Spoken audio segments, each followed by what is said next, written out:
Assalamualaikum warahmatullahi wabarakatuh. Selamat berjumpa kembali pada pembelajaran online kali ini.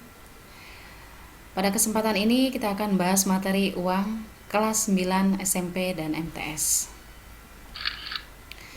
Beberapa standar kompetensi atau kompetensi dasar, begitupun dengan tujuan indikator dan tujuan pembelajaran perlu kalian pahami terlebih dahulu.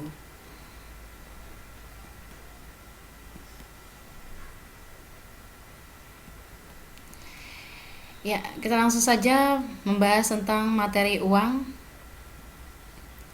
Apa saja yang akan kita bahas pada saat ini? Yang pertama, pengertian uang, sejarah uang, syarat-syarat uang, fungsi uang, nilai uang, jenis-jenis uang, motif memegang uang, dan mata uang negara-negara di dunia. Kita mulai dengan yang pertama, yaitu pengertian uang.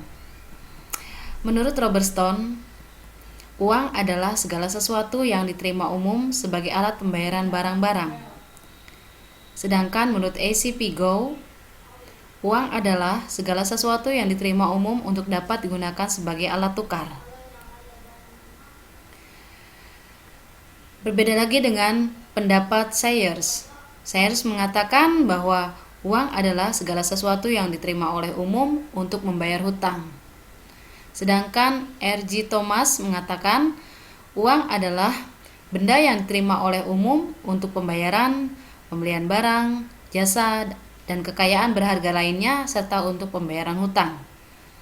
Dapat disimpulkan bahwa pengertian uang adalah segala sesuatu yang diterima secara umum sebagai alat tukar dan alat pembayaran. Demikian pengertian uang. Kita masuk pada subbab materi berikutnya, yaitu sejarah uang. Kapan uang pertama kali digunakan? Uang pertama kali digunakan sejak 4-5.000 sebelum Masehi di daratan Cina dan beberapa negara di sekitar Laut Tengah. Tentunya uang yang ada pada saat itu tidak seperti sekarang ini. Kita lihat dari tahap perkembangan uang itu sendiri. Tahap perkembangan uang ada tahap prabarter, tahap barter, tahap uang barang, tahap uang logam, tahap uang kertas, dan tahap uang giral. Kita lihat yang pertama, tahap prabarter. Tahap prabarter, pada tahap ini masyarakat itu mengolah tanah dan menanam tanaman, hasilnya dikonsumsi sendiri, tidak untuk dijual lagi, ataupun tidak untuk ditukar, karena pada saat itu memang belum mengenal adanya barter. Kemudian tahap yang kedua yaitu tahap barter, di mana masyarakat pada saat itu atau orang-orang pada saat itu sudah mulai mengalami kesulitan karena kebutuhan yang diperlukan tidak bisa diproduksi sendiri atau tidak bisa ditanam sendiri. Mulailah mengenal dengan tahap barter. Pada tahap barter misalnya barang ditukar dengan barang, kedelai ditukar dengan ikan, telur ditukar dengan beras, ya, terjadilah barter. Tapi ternyata tahap barter ini menemui beberapa kesulitan. Di antaranya yaitu sulit menentukan nilai, sulit menentukan barang yang kita butuhkan, sulit menentukan barang yang akan ditukar. Ya, demikian kesulitan-kesulitan dari tahap barter. Kemudian tahap berikutnya yaitu orang sudah mulai mengenal menentukan barang yang akan dijadikan tukar, alat tukar suatu barang. Nah, ini dikenal dengan tahap uang barang. Mulai menentukan salah satu jenis benda tertentu yang bisa ditukar dengan segala macam barang. Misalnya pada saat itu adalah kerang. Ya, kerang dianggap mudah didapatkannya sehingga kerang bisa dijadikan sebagai alat tukar. Ada barang lain misalnya seperti garam atau gading gajah yang dijadikan uang barang pada saat itu. Tetapi pada tahap uang barang ini ternyata juga menemui kesulitan atau banyak kelemahannya, bahwa kerang misalnya mudah pecah, garam mudah rusak dan lain sebagainya. Seperti itu. Sehingga mulailah orang beralih pada suatu benda atau logam yang dianggap punya nilai dan dijadikan sebagai uang logam. Nah, uang logam pertama kali dibuat oleh bangsa Lydia kuno yang sekarang ini adalah Turki sekitar 2700 sebelum Masehi, terbuat dari elektrum, campuran emas dan perak. Kemudian Mesir menggunakan uang logam emas dan perak sejak 2500 sebelum Masehi.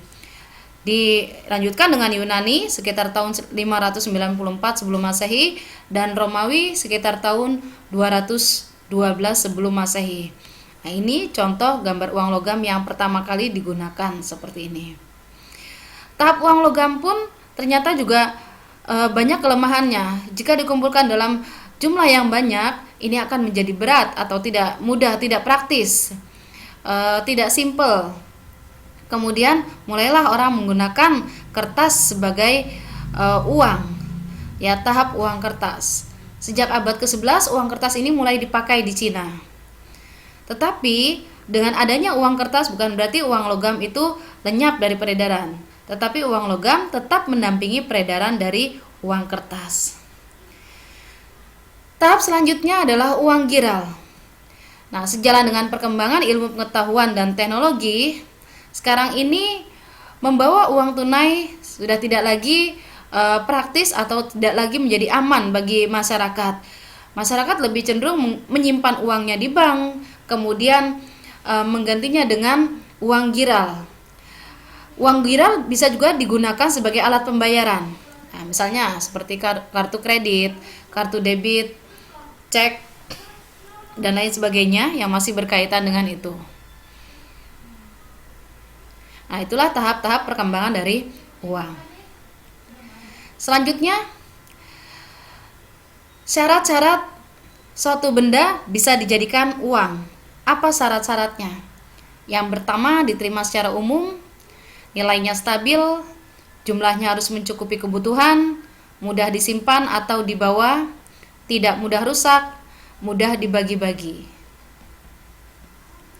Nah, itu syarat-syarat suatu benda untuk bisa dijadikan uang. Selanjutnya dari fungsi uang. Fungsi uang itu ada dua, yaitu fungsi asli dan fungsi turunan. Kita lihat fungsi asli itu apa saja. Fungsi asli adalah sebagai alat tukar. Ya. Kemudian fungsi asli yaitu sebagai alat satuan hitung. Sedangkan fungsi turunan bisa sebagai alat pembayaran, sebagai alat penimbun kekayaan, kemudian sebagai ukuran pembayaran hutang, sebagai komoditas atau barang dagangan.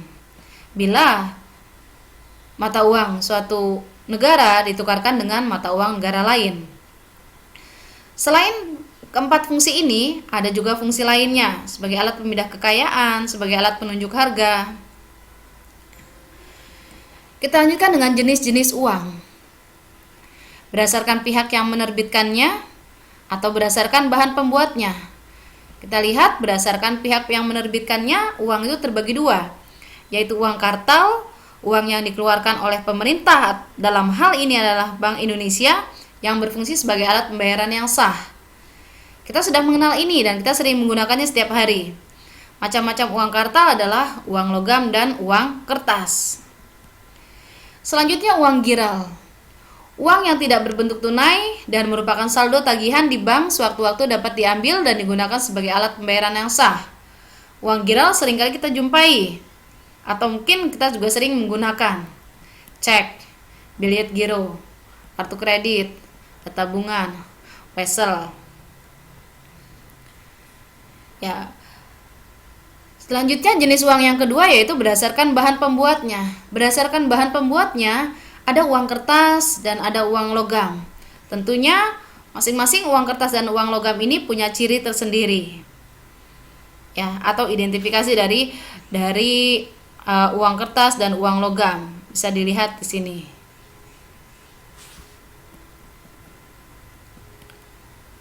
Bisa saya tampilkan contoh uang kertas yang mungkin sudah tidak asing lagi bagi kita. Kemudian contoh uang logam. Ada contoh tabungan. Contoh cek. Contoh bilet giro. Ya, contoh kartu kredit.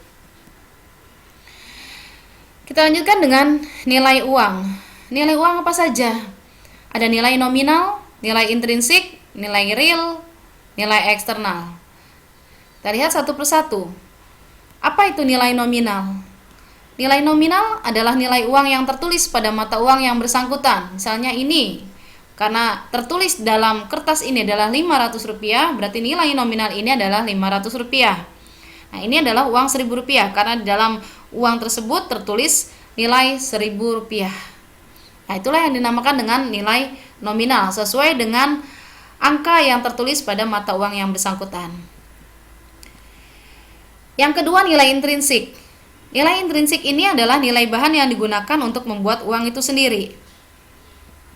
Misalnya, uang 50.000. Biaya bahan untuk membuat uang 50.000 ini biasanya lebih rendah daripada 50.000. Sedangkan sebaliknya, ya, uang logam Rp1.000 ini biaya bahan yang untuk membuatnya sering hampir sama dengan nilai nominalnya, misalnya 1.000 atau bahkan lebih dari 1.000. Nilai real. Nilai real adalah kemampuan uang untuk ditukarkan dengan barang atau jasa. Misalnya, uang 10.000 bisa ditukarkan dengan burger, beef burger. Atau mungkin lebih produktif lagi bisa yang lainnya contohnya. Nilai eksternal. Nilai eksternal itu adalah nilai mata uang yang dibandingkan dengan nilai mata uang negara lain, yang kita kenal dengan istilah kurs. Rp10.000 atau bahkan mungkin sekarang ini Rp13.000 itu sama dengan $1 Amerika. Atau mungkin kita mau menukarkan dengan mata uang yang lainnya, disesuaikan. Itu dinamakan dengan kurs. Apa sih motif orang memegang uang? Motif orang memegang uang adalah motif transaksi, untuk melakukan transaksi apapun itu transaksinya. Motif berjaga-jaga. Misalnya kita pegang uang, ya sewaktu-waktu misalnya kita berjaga-jaga kalau misalnya kita sakit atau ada hal-hal yang mendadak, kita bisa gunakan uang tersebut.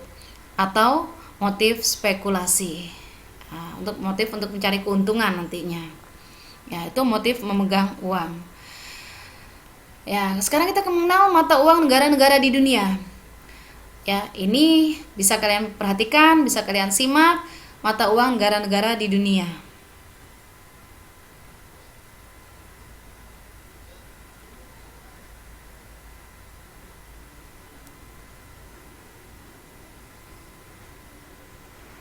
Ya, saatnya untuk berdiskusi kelompok.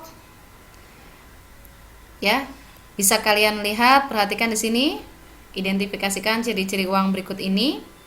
Kalau kalian punya uang Rp2.000 bisa dilihat, kemudian diidentifikasikan ciri-ciri uang berikut ini.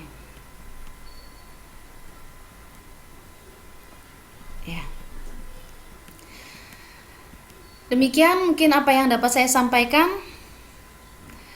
Bisa dilanjutkan dengan diskusi kelompoknya. Dari saya akhiri dengan billahi taufiq wal hidayah. Wassalamualaikum warahmatullahi wabarakatuh.